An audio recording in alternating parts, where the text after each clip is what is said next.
Dear Amanda Palmer, I read your book, The Art of Asking. Actually, I heard your book. I heard your voice, your inflections, the moments you stopped to address your mother. And I might release a review or commentary at some point, but make no mistake, this is the real review, and it's for you, and for you alone. When I read your book, I felt you were talking to me, and I wanted to try to talk to you too. So here I am. Hi.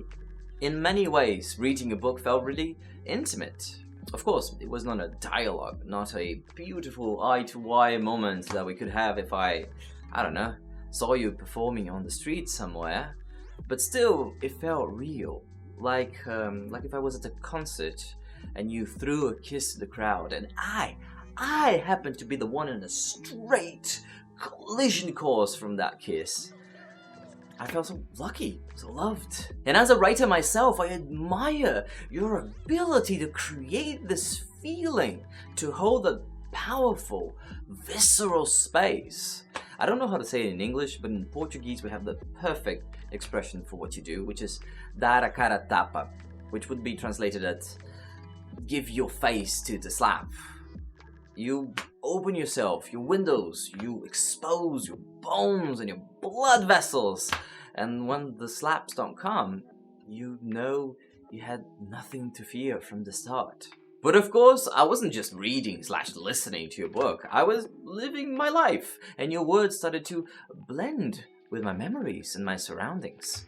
When you described the Cloud Club, I felt home too. In fact, I lived in a couple of places that felt more or less like that. I can relate to the energy of a complete stranger in my kitchen offering me my own toast in the morning, and I'm like, yeah, sure, I would love some toast. I can relate to seeing a mossy statue having the instantaneous reflex to put a hat and some sunglasses in it. One evening, I was checking my audiobook thingy, and I realized I had heard more than 3 hours and a half of your book just that day, which was a bit too much, because it was just the beginning of the evening. So I reflected upon it, and I realized that I had been running to your book because I was so stressed about work. So I summoned some friends who live 14,000 kilometers away from me, and we had the most wonderful impromptu ninja call, and by the end of that day, I was a different man. Some other day, I was exercising, I was biking in Hasenheide, and I remember that day, I was listening to your couchsurfing experiences, and this little 7-year-old girl jumps in front of my bike, and then I get startled and I hit the brakes, and I managed to avoid her, but Amanda, I fell spectacularly on the floor. I thought even my bike would be no more. And I remember I was face on the floor, like hurt, but the first thing I did, even before I stood up, was to pause the audiobook. And then, the dad came and apologized and made the poor little girl apologize. I made sure they knew it was alles gut, and my hand is still not 100%, but I can turn it, so it's healing. Listening to your book was a living, breathing thing.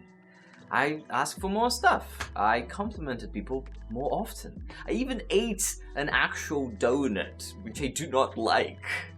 Your book was like a friend who makes me a better person. And this is a feeling I know you know well. How did you do that, Amanda? How did you cast this spell? Not everything was harmless, though. When I was reading about you taking criticism, I remember I got a particularly meaningful piece of criticism on the book I'm writing from a person I love and respect, and that one hurt. That one really hurt. And generally I'm very good with criticism, but this time somehow I noticed my armor was made of glass. It's okay.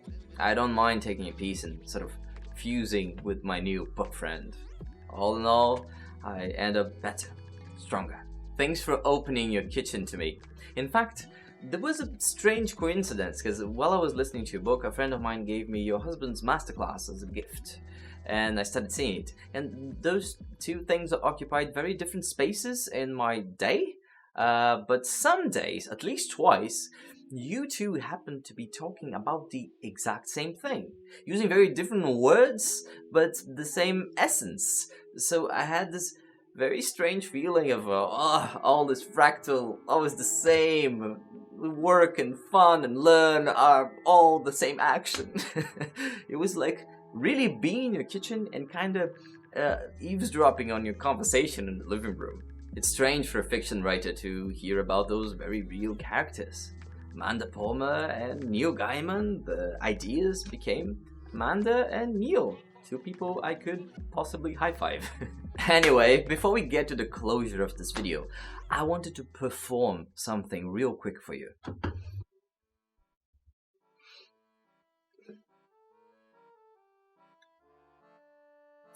Dear Amanda Palmer, I solemnly swear to be honest with you here right now, and also with myself, hopefully forever. I solemnly swear to dance, to hug, to shriek, to imagine universes, to lose spitting competitions, to cry about my dog who just died, to bike in the rain and keep collecting those beautiful dots in a glass jar till the day I'm gone. I solemnly swear to face death, not my death or somebody's death, but death itself, with a smile, so much so that it will make death really confused. I solemnly swear to always give living statues some money, and to love them too, every time. I solemnly swear to always love the ukulele with a passion, and to learn how to play goddamn elephant gun. I solemnly swear to let the ukulele go, if it needs to go. I solemnly swear to take the donuts that come my way. Except for the real ones, they're so sweet, Amanda! I solemnly swear to ask for what I need, and to take whatever response comes from the world. I solemnly swear to love at least enough, but hopefully more, and to give everything.